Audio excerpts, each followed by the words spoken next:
पंढरपुर पहाड़ों के बीच बसा एक छोटा सा गांव था जो आधुनिकता से काफी दूर और पिछड़ा था।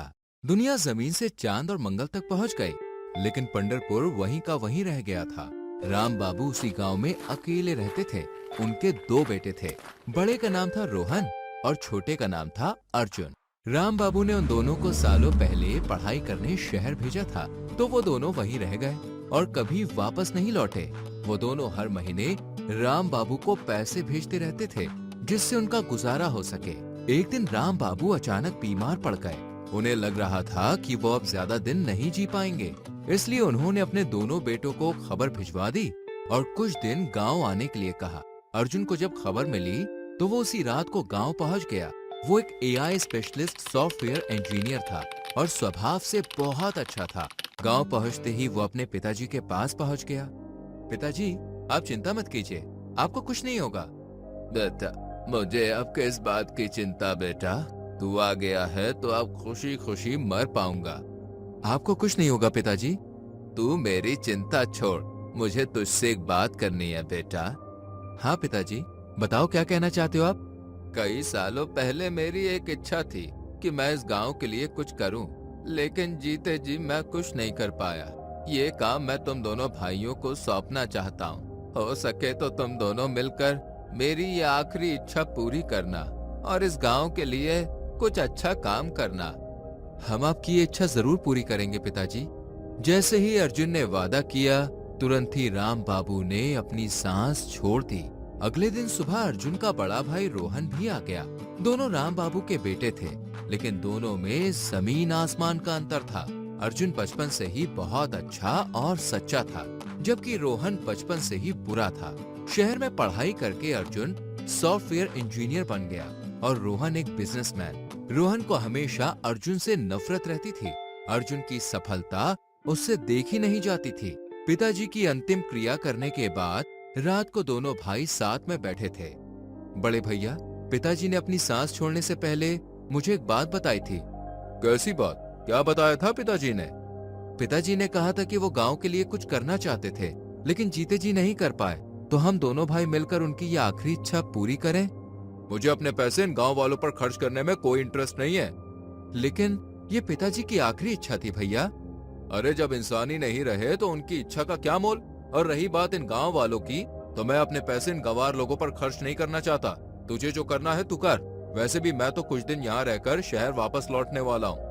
रोहन ने पिताजी की इच्छा पूरी करने से साफ इनकार कर दिया तो अर्जुन को बहुत बुरा लगा, लेकिन उसने उसकी बात दिल पर नहीं ली।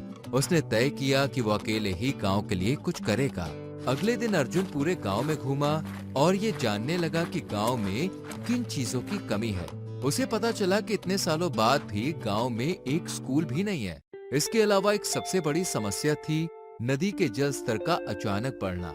जब भी नदी के पानी का स्तर बढ़ता था तो लोगों की फसलों को और घरों में सामान को बहुत नुकसान होता था। इन समस्याओं को देखकर अर्जुन ने तय किया कि वो बच्चों के लिए एक स्कूल बनवाएगा और नदी में एक मशीन लगाएगा, जिससे पानी का स्तर बढ़ने से पहले ही सूचना प्राप्त हो सके। इस विषय पर चर्चा करने के लिए रात को अर्जुन गांव के सरपंच के घर पहुंच गया। सरपंच जी, मैं आपसे एक बहुत जरूरी बात करने आया हूँ। बोलो बेटा, कौन सी बात करनी है?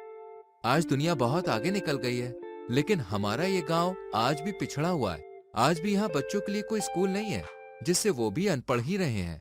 और जब नदी का पानी बढ़ने वाला होता है तो गांव वालों को पता तक नहीं चलता।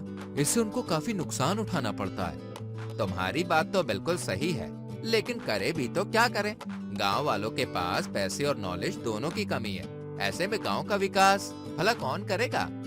मेरे पिताजी की आखिरी इच्छा थी कि मैं इस गांव के लिए कुछ करूं, इसलिए मैंने तय किया है कि मैं इस गांव में बच्चों की पढ़ाई की व्यवस्था करूंगा और नदी से हो रही तबाही का कोई रास्ता निकालूंगा।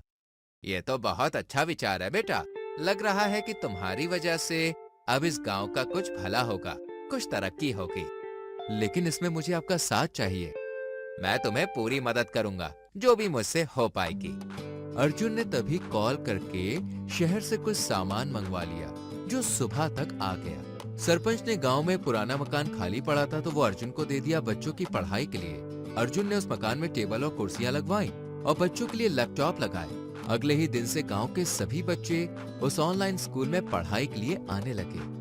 बच्चों, आप लोग अब से रोज यहाँ आएंगे और YouTube पर वीडियो देखकर सेल्फ लर्निंग मोड से पढ़ाई कर पाएंगे। अर्जुन के इस कार्य से गांव वाले बहुत खुश हुए, लेकिन उसका सगा भाई रोहन बहुत नाराज हुआ। उसे अर्जुन की एक और सफलता पर गुस्सा आ रहा था। अगले कुछ दिनों की मेहनत के बाद अर्जुन ने एक मशीन बनाई और उसे लेकर गांव के चौराहे पर पहुंच गया। गांव के सरपंच भी वहीं मौजूद थे। सरपंच जी, मैंने नदी में आने वाली बाढ़ से बचने का भी उपाय ढूंढ लिया है। क्या उपाय ढूंढा है तुमने? ये देखिए, ये एक AI अलार्म मशीन है। इसे हम नदी में लगा देंगे। इससे क्या होगा बेटा? इससे जब भी नदी के पानी का स्तर बढ़ने वाला होगा, आप लोगों को पहले से ही पता चल जाएगा। क्या सच में ऐसा होगा? लेकिन कैसे? इस मशीन को मैंने मेरे घर में लगाए एक स्पीकर से कनेक्ट किया है, तो जब भी नदी ओवरफ्लो होगी तब उस मशीन का अलार्म बजने लगेगा और आपको पहले ही पता चल जाएगा। साथ में ये मशीन ये भी बताएगी कि पानी कितने बजे ओवरफ्लो होगा, कितना पानी नदी से बाहर निकलेगा और कब तक नदी अपनी मूल स्थिति में वापस आएगी। ये तो कमाल की मशीन लग रही है। लेकिन क्या तुम्हारी ये मशीन ठीक से काम करेगी? मुझे पूरा विश्वास है कि ये मशीन जरूर काम करेगी और बाढ़ की समस्या को सॉल्व करेगी।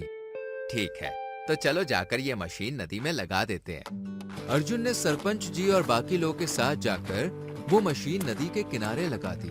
मशीन लगाए हुए कई दिन बीत गए। एक रात को अर्जुन सो रहा था, तभी उसके घर पर जो स्पीकर था उसमें अलार्म बजने लगा। अलार्म की आवाज सुनते ही उसकी नींद खुल गई। उसने तुरंत उठकर अपना लैपटॉप चेक किया। उसमें एक मैसेज आया हुआ था, नदी के पानी का स्तर बढ़ रहा है और नदी रात को 4 बजे ओवरफ्लो होने वाली है। कृपया सुरक्षित स्थान पर चले जाएं। बाढ़ आने वाली है, मुझे तुरंत जाकर गांव वालों को इन्फॉर्म करना चाहिए। अर्जुन तुरंत सरपंच जी के घर पहुंच जाता है और गांव वालों को इकट्ठे करने की बात बताता है। 5 ही मिनट में सभी गांव वाले एक जगह इकट्ठे हो जाते हैं। देखिए, नदी के पानी का स्तर धीरे धीरे बढ़ रहा है, इसलिए हमें जल्द से जल्द ऊंचाई वाली सुरक्षित जगह पर जाना होगा। हाँ, आप लोग अपना अपना जरूरी सामान ले लीजिए। हम 1 घंटे में पहाड़ की चोटी पर मिलेंगे। सरपंच जी के कहे मुताबिक ठीक 1 घंटे बाद सभी गांव वाले जरूरी सामान के साथ पहाड़ की चोटी पर पहुंच गए। धीरे धीरे वक्त निकल गया और सुबह हो गई, लेकिन नदी का पानी गांव में आया ही नहीं। सब हैरान थे कि नदी ओवरफ्लो हुई क्यों नहीं। सरपंच जी, आप तो बता रहे थे कि नदी रात को 4 बजे ओवरफ्लो होगी। हाँ, अभी तो सुबह हो गई, ना नदी ओवरफ्लो हुई और ना ही नदी का पानी गांव में घुसा। मुझे भी कुछ समझ नहीं आ रहा है। जब गांव वाले सरपंच जी से बात कर रहे थे, तब रोहन थोड़ी दूर खड़ा मन ही मन खुश हो रहा था। लगता है मेरी प्लानिंग काम कर गई, अब आएगा मजा। अर्जुन बेटे, तुमने तो कहा था कि नदी ओवरफ्लो होगी, लेकिन असल में तो कुछ भी नहीं हुआ। मैं भी इसी बात से हैरान हूँ। समझ नहीं आ रहा कि ऐसा कैसे हो सकता है। मुझे तो लगता है कि इसने जो मशीन लगाई है वही गलत है। उसने झूठा मैसेज दिया होगा। मुझे भी तुम्हारी बात सही लग रही है, ये मशीन किसी काम की नहीं है। हाँ, खामखा एक मशीन के कहने पर पूरे गांव को पूरी रात परेशान होना पड़ा।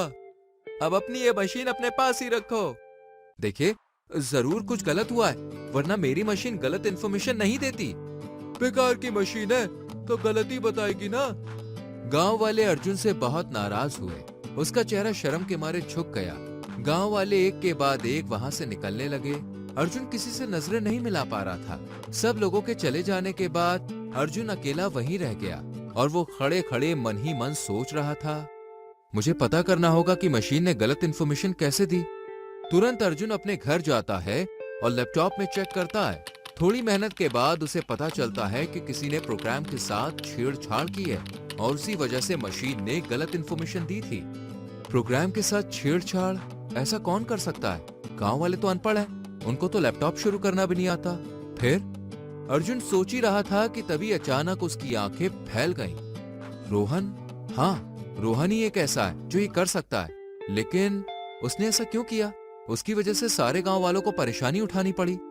अर्जुन को ये बात तो पता चल गई थी कि प्रोग्राम के साथ छेड़छाड़ रोहन ने की है, लेकिन उसने सोचा कि अभी इस बारे में उससे कोई बात नहीं करनी है। उसने तुरंत प्रोग्राम को ठीक कर दिया। कुछ दिनों के बाद एक रात को जब अर्जुन सो रहा था कि तभी अचानक सायरन बजने लगा। सायरन की आवाज सुनते ही वो तुरंत उठ गया। लगता है नदी का पानी ओवरफ्लो होने वाला है। मुझे तुरंत गांव वालों को बताना होगा। आधी रात को अर्जुन ने सरपंच जी की मदद से पूरे गांव वालों को इकट्ठा किया। गांव वालों, अभी अभी मुझे पता चला है कि नदी का पानी ओवरफ्लो होने वाला है। हमें जल्द से जल्द पहाड़ की चोटी पर पहुंचना होगा। अरे भाई, क्यों पूरे गांव को परेशान कर रहे हो? अपनी घटिया मशीन भंगार में क्यों नहीं बेच देते? हाँ, पिछली बार तुम्हारी इस मशीन की गलत इंफॉर्मेशन की वजह से पूरा गांव रात भर परेशान हुआ था। अब हमें इस पर विश्वास नहीं करना। देखिए, उस बार किसी ने मशीन के प्रोग्राम के साथ छेड़छाड़ की थी, इसलिए गलत इंफॉर्मेशन मिली थी। लेकिन आज ऐसा नहीं है। ना ही हमें इस मशीन पर विश्वास है और ना ही तुम पर। जाओ, अब हमें परेशान मत करो। सरपंच जी, ये लोग मेरी बात पर विश्वास नहीं कर रहे हैं। अब आप ही इन्हें समझाइए। देखो, इस गांव का सरपंच होने के नाते मैं आप लोगों से कह रहा हूँ कि इस लड़के की बात माननी चाहिए। ये हमारे गांव की भलाई के बारे में ही सोच रहा है। अगर बाढ़ नहीं भी आई तो हमें कोई नुकसान नहीं है, लेकिन सोचो अगर हम पहाड़ की चोटी पर नहीं गए और बाढ़ आ गई तो कितना नुकसान होगा। सरपंच जी की बात का गांव वालों पर असर हुआ। वो लोग आपस में बातें करने लगे और थोड़ी देर में गांव खाली करने के लिए तैयार हो गए। ठीक 1 घंटे बाद सभी गांव वाले पहाड़ की चोटी पर पहुंच गए। वक्त बीतने लगा। आधे घंटे बाद उन्होंने देखा कि नदी का पानी गांव में घुसना शुरू हो गया था और धीरे धीरे पानी पूरे गांव में फैल गया। तुम्हारी बात तो बिल्कुल सही निकली बेटा, नदी का पानी पूरे गांव में फैल गया है।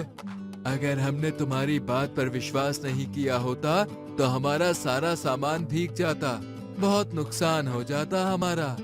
वाह अर्जुन बेटे वाह, तुमने कमाल की मशीन बनाई है। आज तुम्हारी मदद से सारे गांव वालों के सामान को नुकसान होते होते रह गया। जब लोग अर्जुन की तारीफ कर रहे थे तो रोहन दूर खड़ा पछता रहा था। उसको मन ही मन अपनी गलती का एहसास होने लगा था। मुझे प्रोग्राम के साथ छेड़छाड़ नहीं करनी चाहिए थी। मेरी वजह से उस रात पूरे गांव को कितना परेशान होना पड़ा था। हमें तो अर्जुन का सम्मान करना चाहिए। उसकी वजह से हमारे गांव में बहुत बदलाव आया है। हम कल ही सम्मान समारोह का आयोजन करेंगे और अर्जुन का सम्मान करेंगे। सभी गांव वाले बहुत खुश थे और उनकी खुशी देखकर अर्जुन भी बहुत खुश था। उसने आसमान की ओर देखा और अपने पिताजी को याद किया। पिताजी, आपका सपना मैंने पूरा कर दिया। फिर अर्जुन रोहन के पास गया जो कि एक कोने में उदास खड़ा था। भैया, मुझे पता है कि उस रात मशीन के प्रोग्राम के साथ आपने छेड़छाड़ की थी और उसी वजह से गलत इन्फॉर्मेशन मिली थी। हाँ, मैंने ही ऐसा किया था और उस बात का मुझे बहुत पछतावा हो रहा है। आप तो मेरे बड़े भैया हैं। आपको मेरी सफलता देखकर तो खुश होना चाहिए और आप मुझसे चल रहे थे। लेकिन कोई बात नहीं, मुझे आपसे कोई शिकायत नहीं है। मुझे माफ कर दे अर्जुन, मुझसे बहुत बड़ी गलती हो गई थी मेरे भाई। मैंने तो आपको कब का माफ कर दिया था भैया, और आप परेशान मत होइए। चलिए उत्सव मनाते हैं गांव वालों के साथ। फिर अर्जुन रोहन को लेकर गांव वालों में मिल गया और पूरे गांव ने खुशी का उत्सव मनाया।